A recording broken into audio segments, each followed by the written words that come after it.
कोलकाता में trainee doctor के साथ हुए रेप और हत्या के मामले को लेकर पूरा देश हैरान है। सीबीआई ने अस्पताल के पूर्व प्रिंसिपल संदीप घोष को लगातार पूछताछ के लिए बुला रही है। सीबीआई को शक है कि अस्पताल के अधिकारी इस घटना को दबाने की कोशिश कर रहे हैं। अस्पताल के अंदर की एक तस्वीर से इस पूरे केस पर कई सवाल खड़े हो गए हैं। सबसे बड़ा सवाल यही निकल कर आ रहा है कि क्या क्राइम सीन से छेड़छाड़ हुई।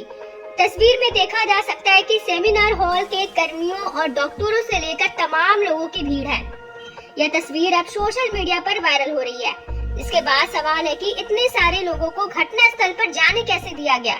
इसके अलावा यह भी आरोप लगाया जा रहा है कि घटना स्थल के साथ छेड़छाड़ की गई है।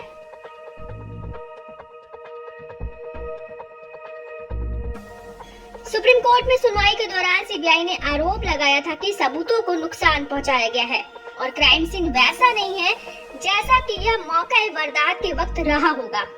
कोलकाता पुलिस ने इन दावों को खारिज कर दिया था, बल्कि ये भी कहा गया है कि तस्वीर में दिख रहे सभी लोग उस वक्त वहां होने के लिए पूरी तरह ऑथोराइज थे और उनकी पहचान कर ली गई है। इस मामले को लेकर डीसीपी सेंट्रल इंदिरा मुखर्जी का भी बयान सामने आया है। आइए सुनते हैं उन्होंने क्या कहा।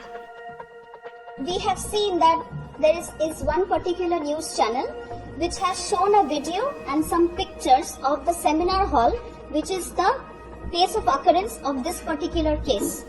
And there it has been seen that inside the cordoned off area there are many people who are standing, talking, and it is not clear that who are these people, and it has been alleged that they are probably some people who were not supposed to be there, and there has been some tampering of evidence. So we have taken some still from that video and I would like to show you that picture, and we have been able to identify each and everybody who was there in this particular picture or who were present at this particular place. I hope you can see the cordon. Right behind the cordon is the dead body. The one in blue check here is OC Homicide from Kolkata Police. We have the videographer from the Detective Department. We have learned Commissioner of Police here. Additional CP1 sir is here. OC Women Remand sir is here. Lady officer from Tala PS is here. And forensic officials are also here. All are known to us and identified. There is also another picture and new set of people. We have the witness doctor, whom you can see has a stethoscope and is leaving soon after the inquest. We have FSL people, the fingerprint expert, the ACP of Detective Department, the videographer, senior officer additional CP1, and the forensic officials.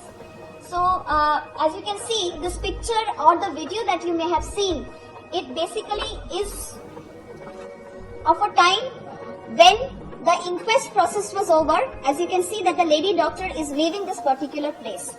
So, at no point in time could anybody enter in this particular area who was not authorized, or nobody entered who was not associated with the investigation process. Report के मुताबिक CBI जांच कर रही है कि आखिर trainee doctor का शव मिलने के 40 मिनट बाद स्थानीय पुलिस को क्यों सूचित किया गया, इतनी देरी क्यों की गई।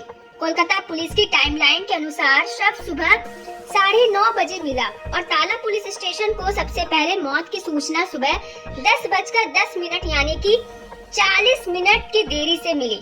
कोलकाता पुलिस की जांच टाइमलाइन के अनुसार स्थानीय पुलिस शव मिलने के 1 घंटे बाद घटना स्थल पर पहुंची और इलाके को सुरक्षित कर लिया।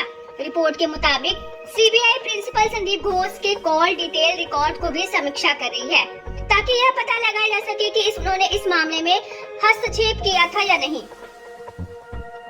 दरअसल सुप्रीम कोर्ट में सुनवाई के दौरान केंद्रीय जांच एजेंसी ने दावा किया था कि क्राइम सीन को बदल दिया गया था। इसके अलावा पीड़ित परिवार को गुमराह किया गया था कि उनकी बेटी की मौत को आत्महत्या के रूप में पेश किया जा रहा है। इसका जवाब देते हुए कोलकाता पुलिस ने 30 अगस्त को कहा कि घटनास्थल पर मौजूद सभी व्यक्तियों को जैसा कि तस्वीर में दिखाया गया है वहां उपस्थित रहने की पूरी अनुमति थी।